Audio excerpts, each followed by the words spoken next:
Hello, and welcome to Lesson 1 of Financial Sobriety School with myself, Linda Parmar, Financial Sobriety Expert.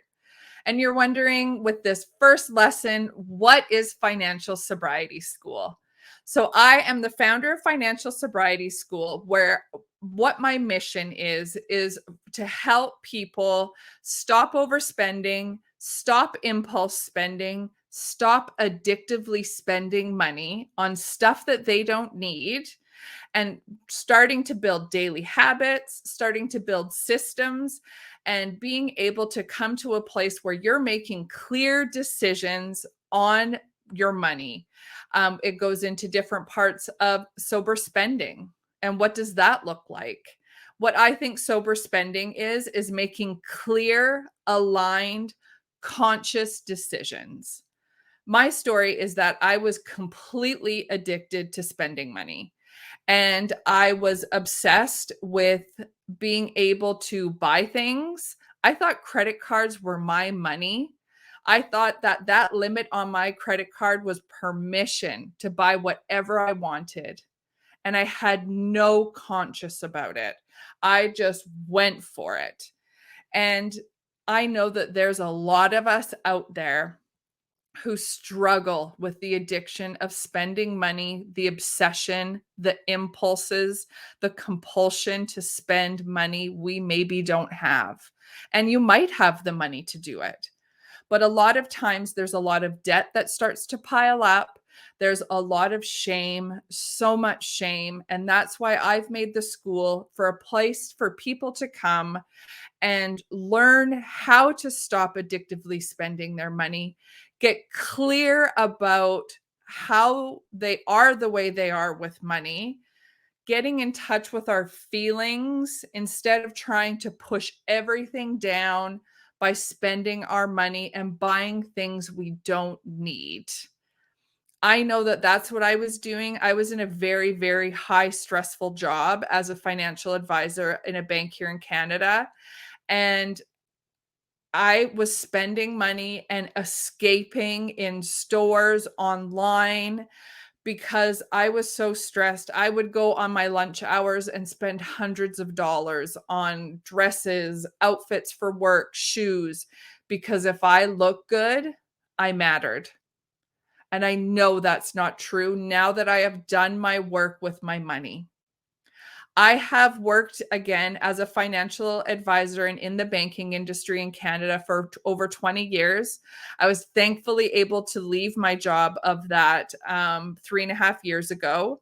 I've been doing money coaching now for over 5 years. And I see so many people needing help. What is financial sobriety?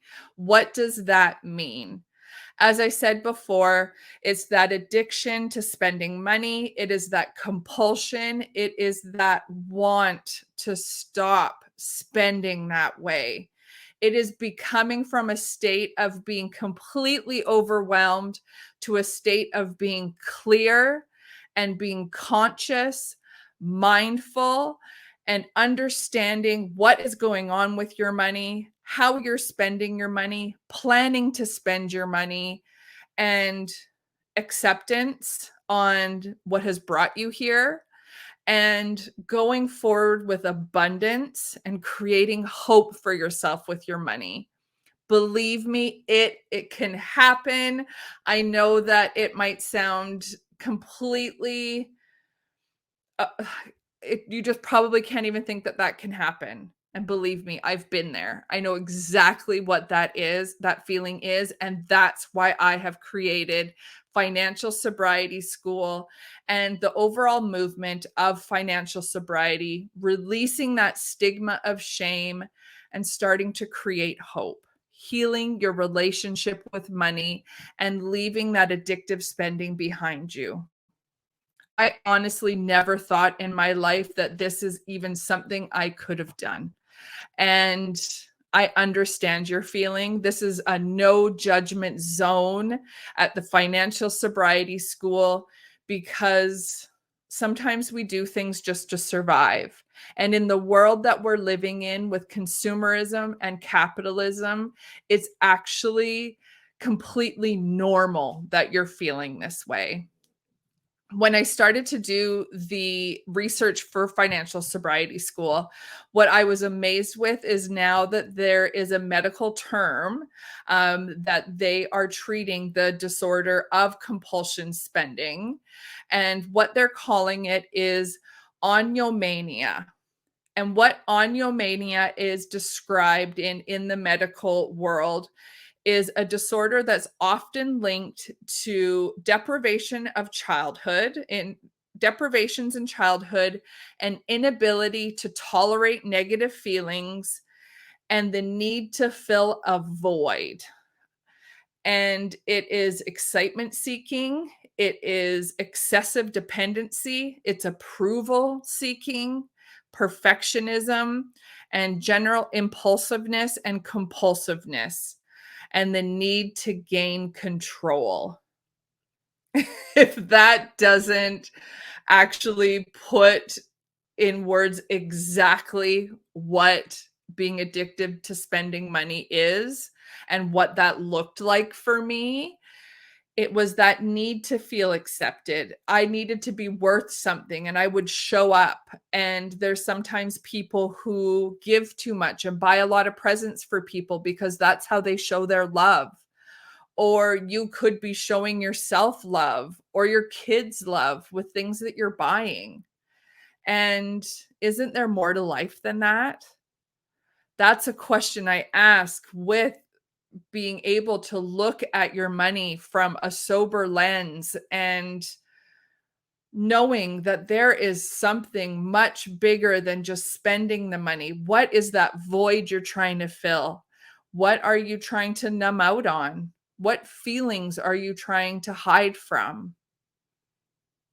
When you get really, really quiet, and you may not be able to do that because that compulsion is there and that obsession is there.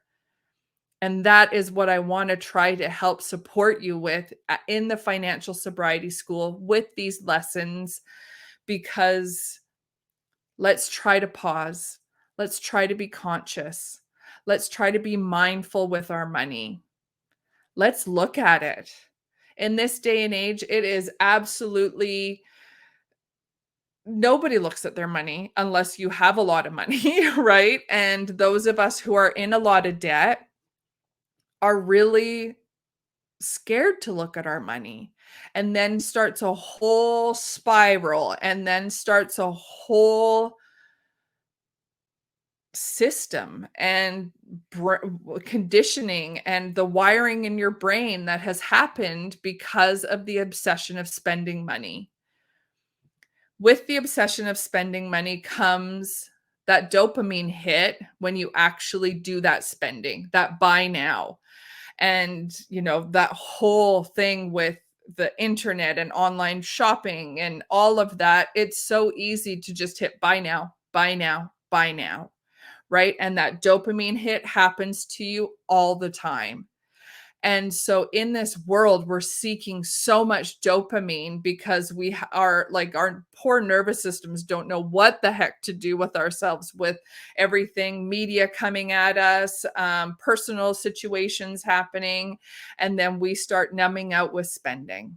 That's what we start to use as a coping mechanism. That's what we want to start to take control of.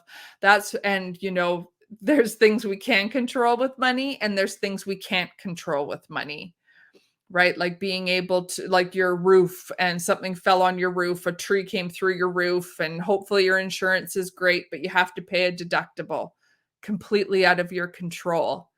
But what can be in your control is starting to take control, take the power back, changing your story with money, and being able to make decisions with a clear mind and not all of the fogginess, and get really clear on what you want with money.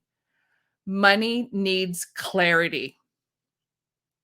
Money needs clarity because it needs to know what you expect from it.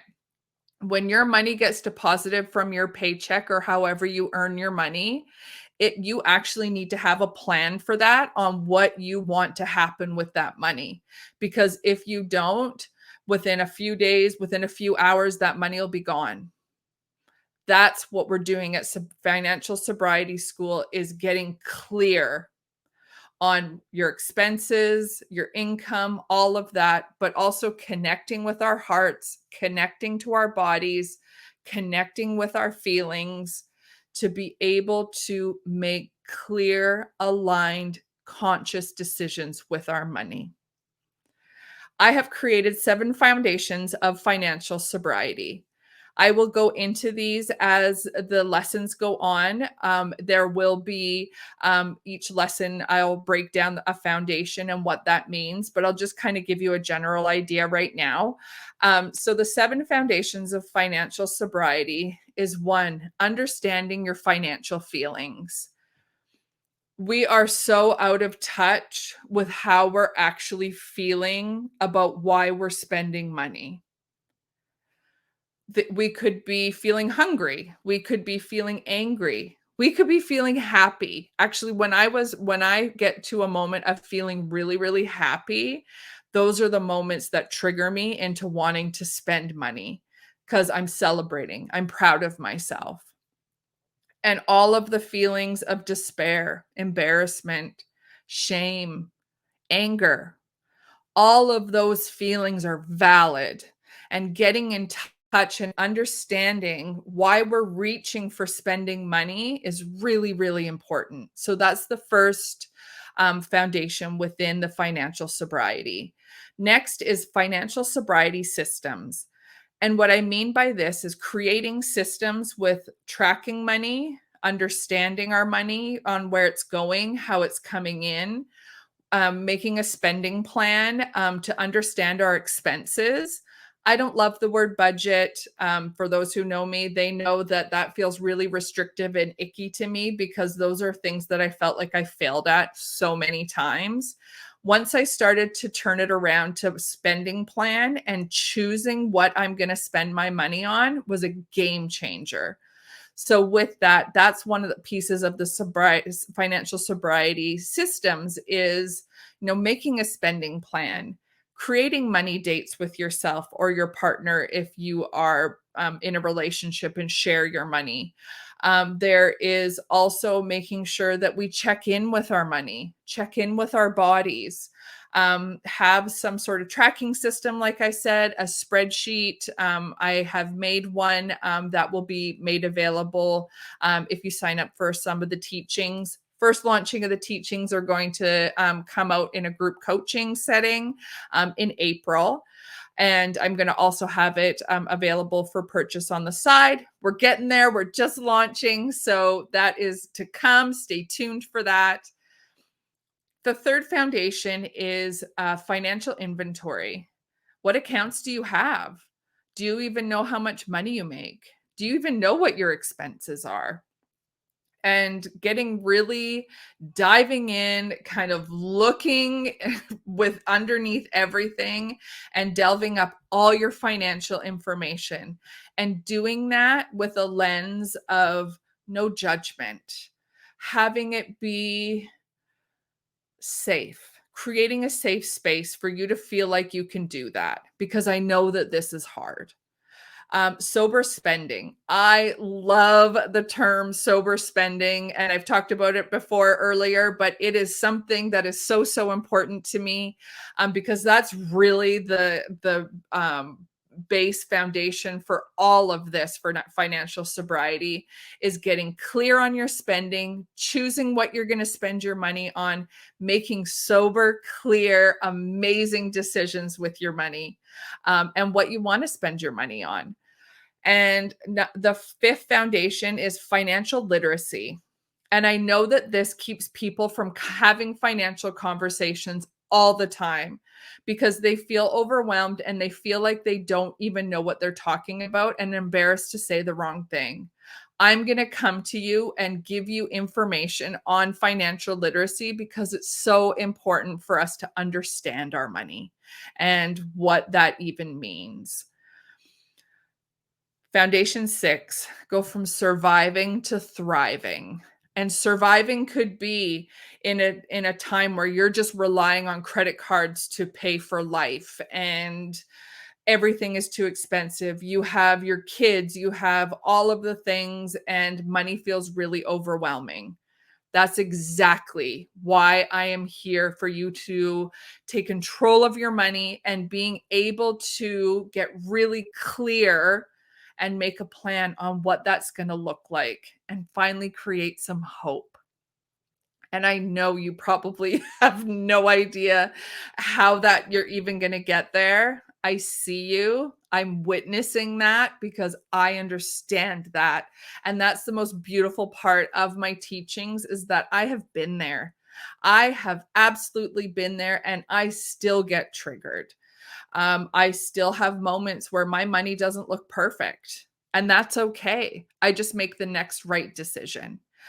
Next lesson is going to be my story. I'm really, really proud of my story, and it has now come full circle from being in complete spending addiction and in a ton of debt to, spoiler alert, but I'll give you my information on how I got there in lesson 2, but having paid off all my credit cards, all our debt, it feels so good. I've gone from beginning to end. It's never the end, let's be honest. But I have accomplished what I had set out to do initially when I started my financial sobriety. And I'm so proud of myself. And I can't wait to share my teachings with you so you can get there too. And the seventh foundation of financial sobriety is financial sobriety big picture.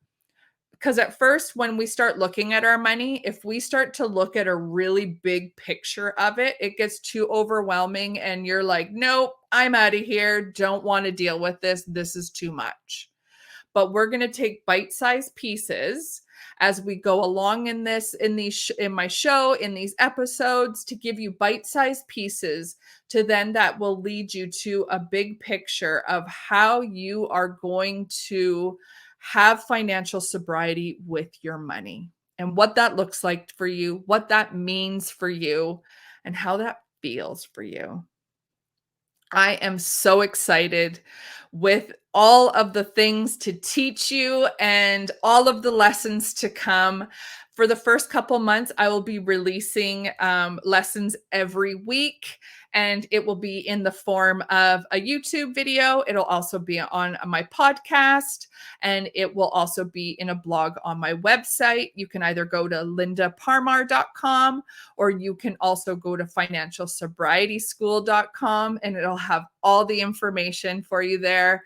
I am so grateful you're here. I'm so grateful you wanted to know what financial sobriety is. I hope that this resonated with you. I cannot wait to teach you, and I will see you soon next week for your next lesson. Bye.